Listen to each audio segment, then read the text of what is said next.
Hello, and welcome to the CAP Advocacy Recap, a monthly podcast dedicated to catching you up on the top news for pathologists. I'm Alec Bose here with your August 2023 recap. This month, we'll examine advocacy to prioritize Medicare payment reform in Congress, efforts to strengthen enforcement of payment decisions under the No Surprises Act, the critical research done by the CAP to study the pandemic-era laboratory supply shortages, and more. We begin the day by bringing attention to an important health issue. September is Sickle Cell Disease Awareness Month, and as a member of the Sickle Cell Disease Coalition, the CAP has worked with several others to amplify the voice of the community and improve health outcomes by those impacted by the disorder. In addition, the coalition shares information, coordinates advocacy efforts, and creates resources to spread awareness of sickle cell disease.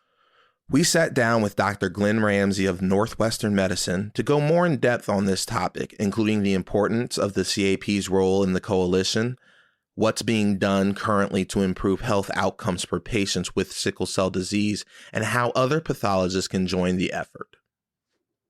So, Dr. Ramsey, thank you so much for joining us today. We really appreciate you being here with us. Oh, thank you for having me. Glad to help. So my first question is, why is it important for pathologists to participate in the care of sickle cell disease patients? And how can pathologists define a role in the program for that sickle cell disease testing? Yeah, pathologists, like other diseases, we participate in the care and the diagnosis and the monitoring and the treatment of these patients who need a lot of medical support for their illness. We're involved at all stages, from diagnosing the baby with sickle cell disease or sickle cell trait to measuring their blood levels, and we're involved with transfusions, as we'll talk about, and we're also involved with various tests that are done for monitoring the disease and for for the treatment of the complications, the many complications that these patients run into. So we, as pathologists, we have a lot of different aspects of these, the care of these patients that we're involved with. I think anytime, in general, CAP is always advocating for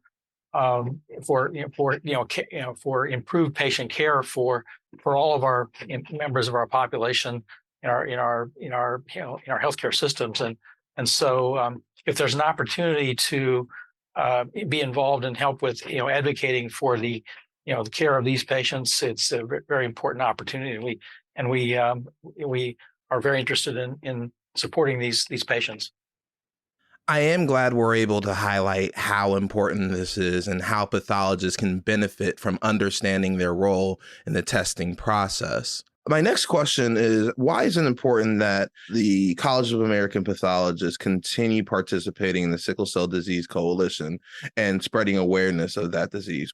Yeah, the Sickle Cell Disease Coalition is a coalition of dozens of organizations, healthcare organizations, and interested parties, and that are involved in advocating and increasing awareness and providing education for sickle cell patients and caregivers and other interested individuals in the public.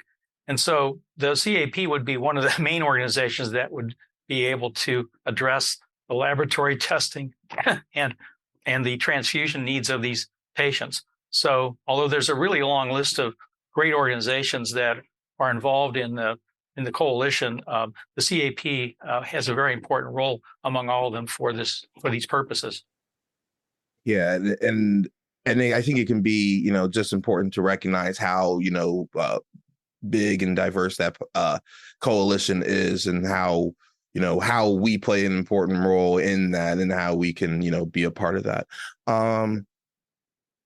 The next question that I was going to ask was, what does sickle cell disease have to do with this the health equity that we are looking to improve here at the CAP? How can we ensure patients have access to testing, and do we need to establish or broaden any of these testing programs? Yeah, it's of course, the sickle cell disease is primarily in persons of African American Black ancestry, and often among the some of the disadvantaged populations in our healthcare system. And so it's important from that regard as well to be aware of this in the support of these patients. Anytime there may be economic or social barriers to treatment and to diagnosis, and so the CAP is, as I said, is always advocating for widening patient care and helping all of our different populations we serve.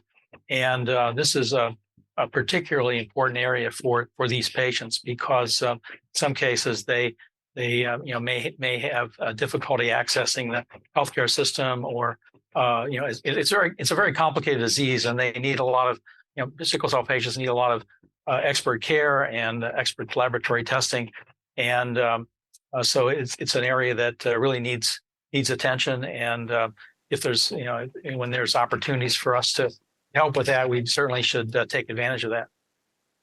Much agreed. Much agreed. Just sort of following that, what should pathologists know about sickle cell disease from a patient perspective, and what can pathologists do to ensure that patients are more informed in getting the right care?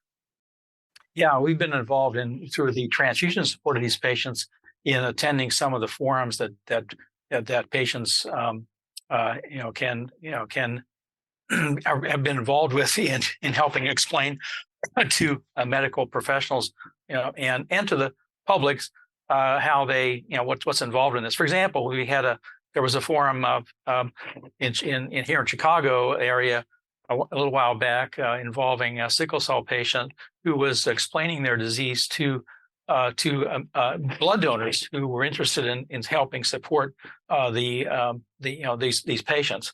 And so it's very, very interesting to see how what the impact of this was on donors who, the general public is certainly has a little bit of a knowledge about this, but not really in detail. So it's a very very helpful to in that setting to see how the explanation of the care from a patient and the impact of this disease is so serious, and how they really need transfusion support. And so it is very often a debilitating disease, a chronic disease that patients need to always be participating in healthcare, and that's it's definitely an area that we can help in a number of different ways and be aware of this in our testing and in our transfusion support for these patients. Yeah, absolutely. And I think there's something to be said for patients being better informed can, improve these health outcomes. And so that's, I think, critical to address and just make sure patients are more knowledgeable about the diseases that impact them and their communities. Yes, absolutely.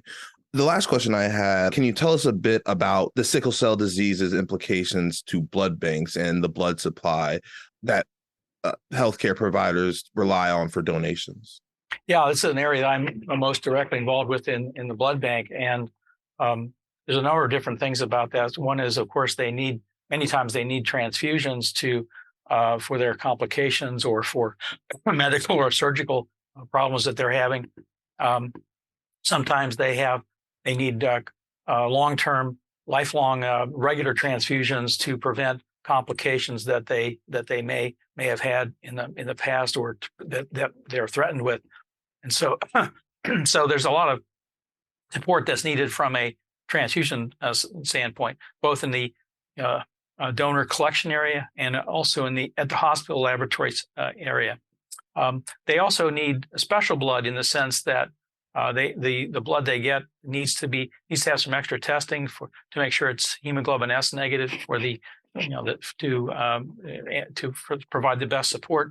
And also, it's recommended now that these patients get red cell units that have extended antigen matching, that they're matched for several more antigens than we normally would for other patients, which makes it more complicated to find blood for each patient when they have to be matched.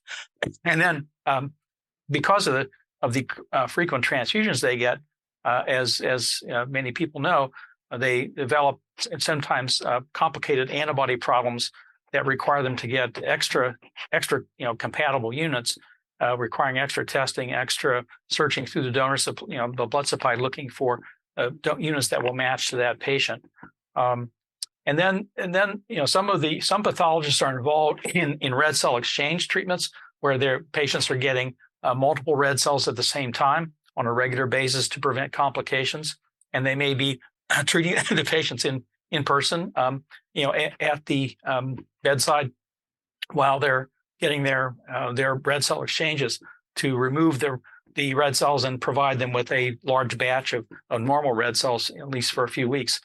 And then there are patients who are, these days, with the increasing research and development of new treatments, there's opportunities for patients to undergo stem cell transplants to cure their sickle cell disease, or even gene therapy to cure their sickle cell disease through removing their bone marrow cells, altering the genetics of the cells, and then giving those cells back to them to increase their production of normal hemoglobin to the point where they don't have the complications. So all of these areas, pathologists are involved at every step in terms of the blood collection, the transfusion support, the cross matching, the extra treatment some people have, and even the stem cell transplants that some people, and the gene therapy now that is emerging to help with these patients. So it's definitely an area to keep up on,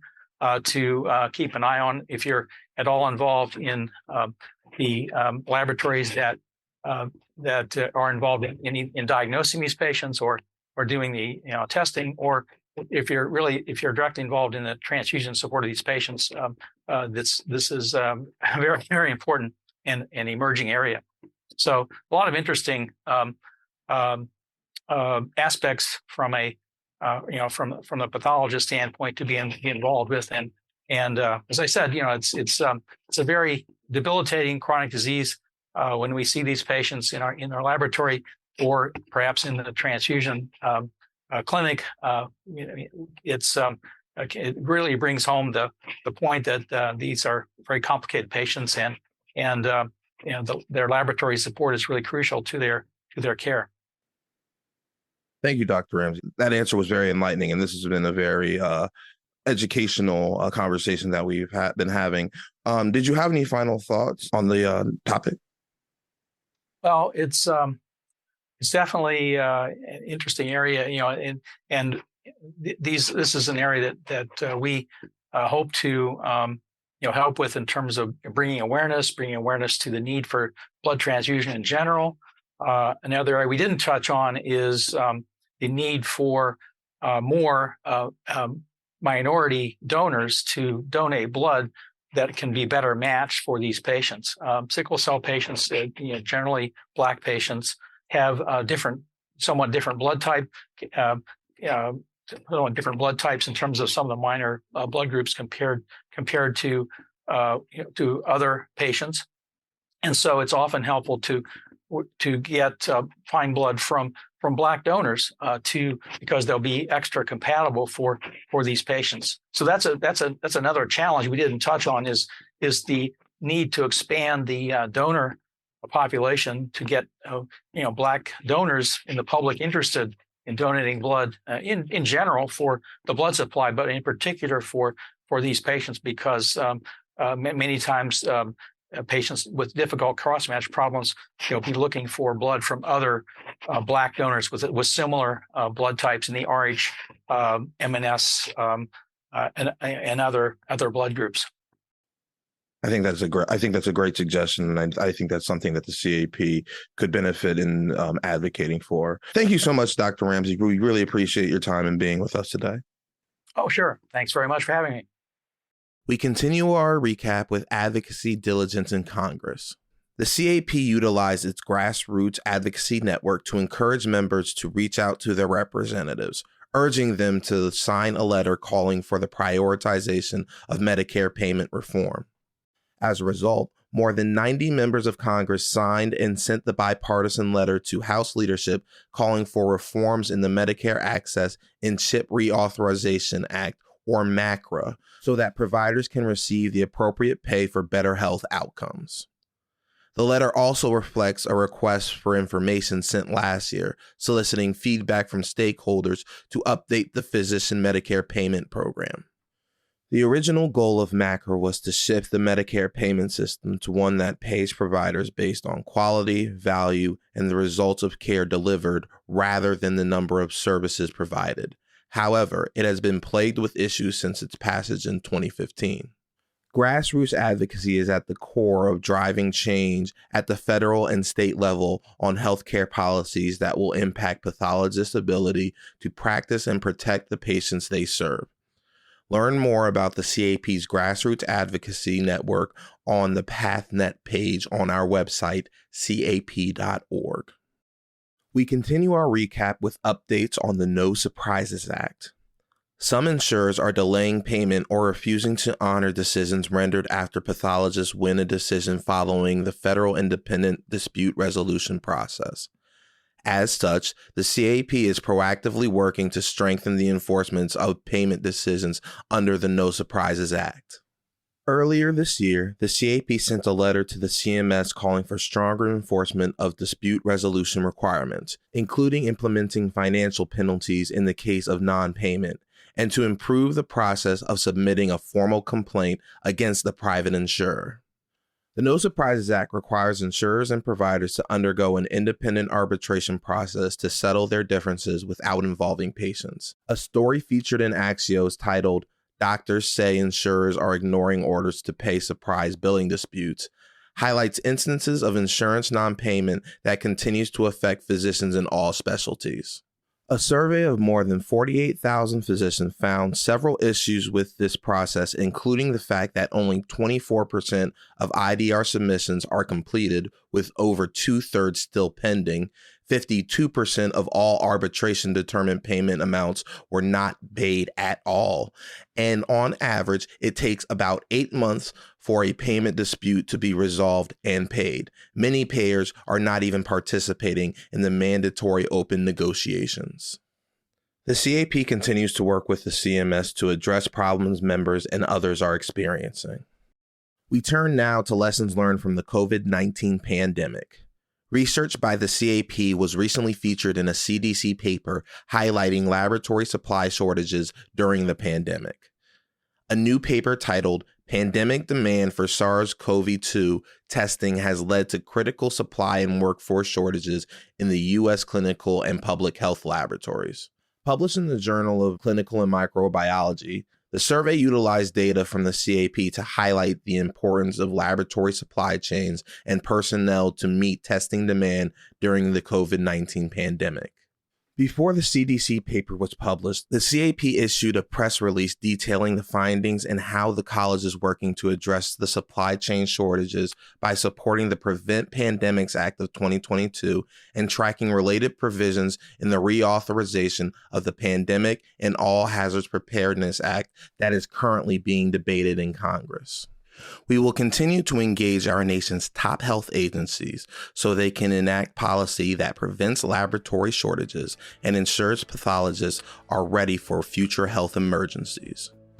That's all for this month's Advocacy Recap. Thank you so much for listening.